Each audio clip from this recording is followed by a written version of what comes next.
Bonjour et bienvenue dans cette nouvelle vidéo, j'espère que vous allez tous très bien. Alors moi je vais bien. Aujourd'hui j'avais envie de vous proposer le top 10 donc des aliments ou des groupes d'aliments vegan que je consomme le plus souvent en diète. Alors attention que c'est ce que je consomme le plus souvent en diète mais pas dans la vie quotidienne et en dehors de la sèche. Ce qu'il y a, c'est que ce sont des groupes d'aliments qui sont un petit peu plus pauvres en glucides et plus riches en protéines. Et en dehors de la sèche, je ne consomme évidemment pas autant de protéines, je n'en ai pas besoin, voilà. Et il ne faut pas oublier aussi que la source principale de votre corps pour vous donner de l'énergie et pour la santé, ce sont les glucides. Voilà, c'était un petit mot avant de commencer. Alors, j'ai fait un top 10, mais ce n'est pas vraiment du premier au dernier, du meilleur au moins bien, non. Mais au moins, vous aurez une idée des aliments protéinés véganes que vous pouvez aussi consommer si vous êtes dans une diète, que ce soit sportif ou pas. Alors, une des premières choses, ce sont les émincés de poulet vegan. Donc ceux-ci, ce sont ceux de la marque Garden Gourmet. Pourquoi je consomme ceux-ci? Eh bien tout simplement parce qu'ils rentrent facilement dans ma diète, donc dans mon plan diététique que Julien me construit, mon coach. Et ici, vous êtes à 23 grammes de protéines au 100 grammes. Voilà, donc c'est assez pauvre en calories, c'est 157 et c'est seulement 1,2 g de glucides. Donc très très pauvre en glucides. Ensuite, il y a, on va rester dans tout ce qui est frais, le tofu. Donc le tofu, vous en avez vraiment plusieurs sortes. Celui-ci, c'est le tofu fumé de chez Carrefour qui est vraiment très bon. Un petit peu salé, mais il est bon. Et le tofu Boni Bio de la marque de chez Colruyt. Donc ici, vous êtes à 101 calories pour 5 grammes de lipides et vous avez 10 grammes de protéines. Voilà, il faut savoir que les tofu, si vous avez écouté ma dernière vidéo, n'ont pas les mêmes macronutriments, ça dépend vraiment de la marque. Donc chez Prozis par exemple, pour 200 grammes de tofu, vous serez déjà à 30 grammes de protéines. Voilà, ils sont plus riches en lipides, mais aussi plus riches en protéines.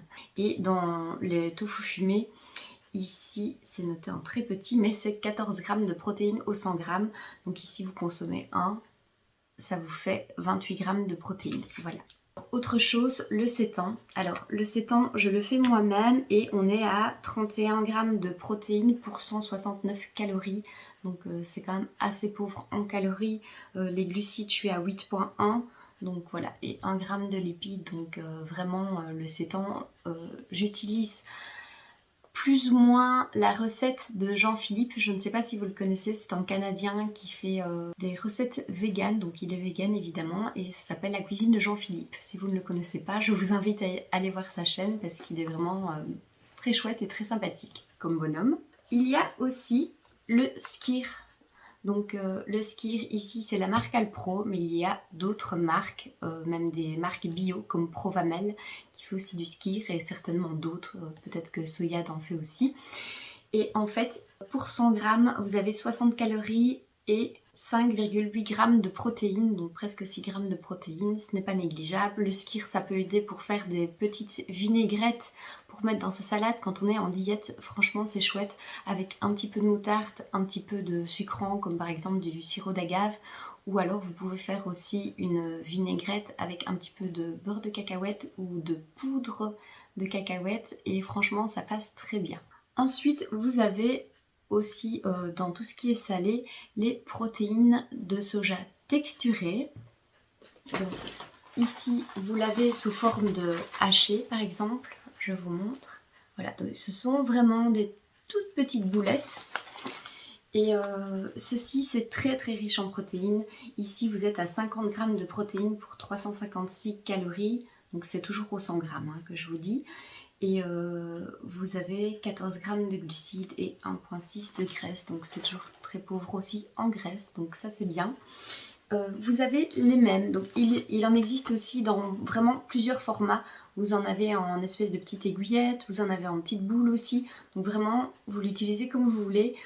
Celles-ci elles sont très faciles à utiliser, donc il faut toujours les réhydrater et ça s'utilise vraiment à la place du haché en fait, classique.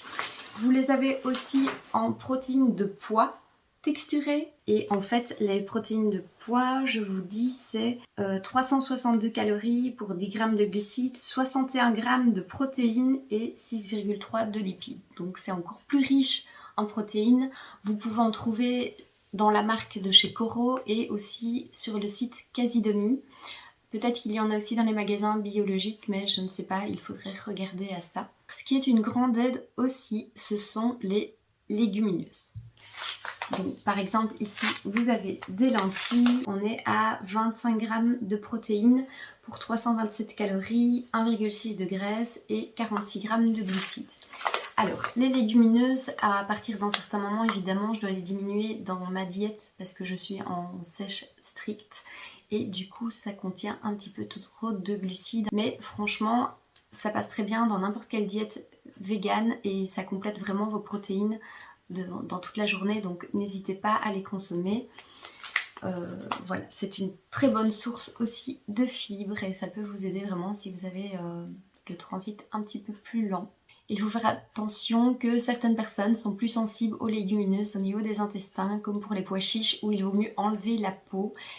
Mais quoi qu'il en soit, avant de consommer des lentilles ou n'importe quelle autre légumineuse, n'oubliez pas de les laver. Donc que ce soit les haricots, les pois chiches, les lentilles, que sais-je encore. Donc ça vraiment c'est facile à intégrer dans n'importe quel plat. Ensuite vous avez les produits qui sont plutôt des dérivés des légumineuses, mais qui aident vraiment beaucoup, comme des pâtes de légumineuses. Donc ici vous avez des pâtes de pois chiches et en fait pour 348 calories vous avez 45 grammes de glucides et vous avez 21 grammes de protéines, donc franchement ça serait dommage de s'en passer, c'est quand même très protéiné. Vous pouvez avoir en fait tout simplement un plat de pâtes avec des légumes et avec 200 grammes de pâtes vous avez 40 grammes de protéines, donc franchement ça passe très très facilement. Vous avez aussi maintenant le risoni de légumineuses, donc ce sont des tout petits morceaux comme du riz. Et là, vous êtes à 22 grammes de protéines. Pour 100 grammes, vous avez 346 calories et 57 grammes de glucides. Donc franchement, ça vaut la peine. Je ne les ai pas pris ici, mais vous avez aussi des feuilles de lasagne de légumineuses ainsi que de la semoule de légumineuses. Et c'est aussi dans les 20 grammes de protéines chacun. Donc franchement, ça vaut la peine. Vous voulez vous faire une lasagne, un plat de pâtes ou quoi que ce soit, pensez-y. Voilà, ça vous ajoute un petit peu de protéines, vous avez des légumineuses, vous avez une bonne source de glucides, des fibres, vous avez tout ce qu'il vous faut. Donc ça c'est vraiment super, ça rentre dans toutes les catégories.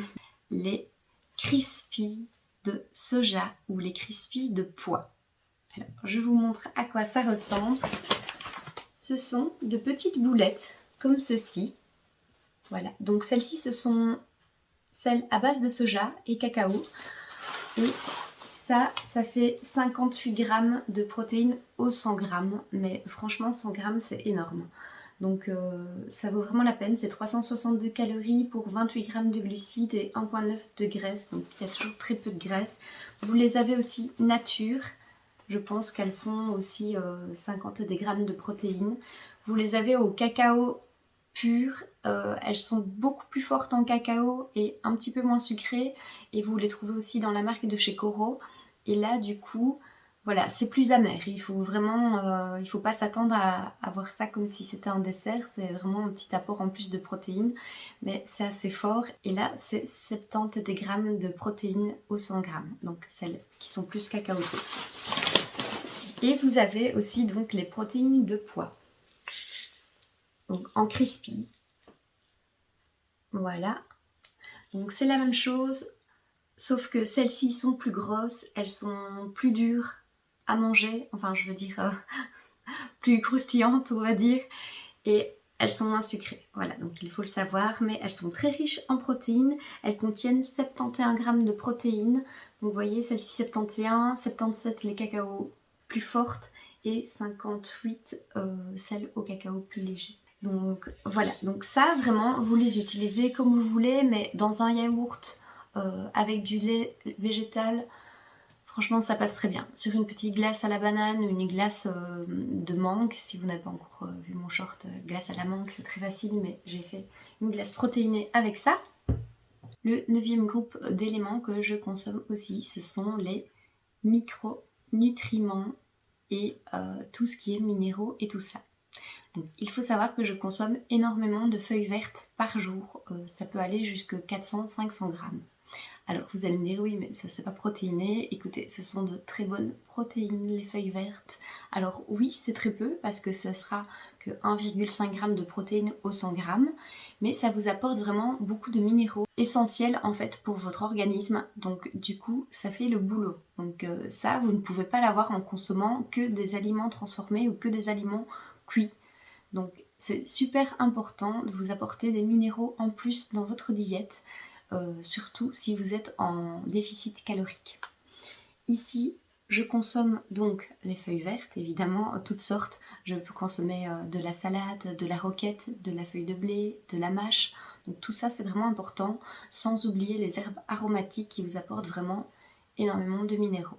En plus de ça, je consomme de la spiruline tous les jours. Alors moi, je la mets en pépites comme ça dans ma salade. Mais c'est vrai que tout le monde n'a pas l'habitude d'en manger, vous pouvez aussi la prendre en comprimé. Voilà, c'est un apport en plus aussi en fer. Et ici, en protéines, vous êtes à 66 grammes de protéines. Donc c'est vraiment énorme. Après, évidemment que vous n'en consommez pas, même pas 10 grammes par jour. Bon, peut-être que moi je suis à 10 grammes. Mais quoi qu'il en soit, ce n'est pas une question de protéines ici. Enfin, pas que de protéines, mais c'est une question vraiment de minéraux. C'est essentiel pour votre organisme, je le redis, mais c'est important. Donc complémentez-vous si vous êtes en diète et que vous n'avez pas assez en fait à manger. Voilà, parce que c'est mon cas en sèche. Je le répète, je suis en sèche extrême, donc je n'ai pas assez de calories, donc je me complémente. Voilà.